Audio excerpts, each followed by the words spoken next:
le 2005. Monsieur Hetzel a la parole. Oui, merci beaucoup, Monsieur le Président. Si vous me le permettrez, cette défense permettra de défendre l'ensemble des sous-amendements que j'ai déposés à cet amendement gouvernemental. Effectivement, le problème que pose cet amendement gouvernemental, c'est qu'il met en place le fait que l'obligation vaccinale va devenir un motif de licenciement.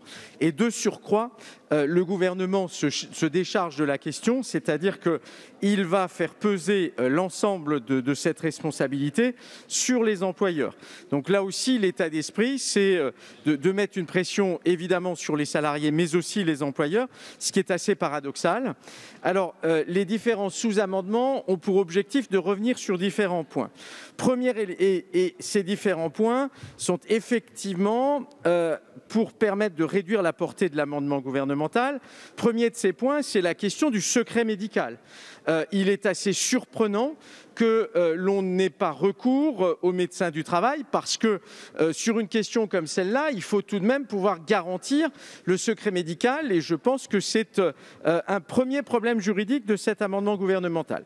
Deuxième élément, il s'agit là aussi de laisser à l'employeur la décision de suspension du contrat ou non, alors que la rédaction met en quelque sorte la pression en considérant que si il n'y a pas de suspension du contrat de travail, la responsabilité directe de l'employeur serait engagée. Et puis, troisième élément, évidemment, c'est de considérer qu'il ne peut pas y avoir de licenciement s'il y a une contre-indication médicale au vaccin.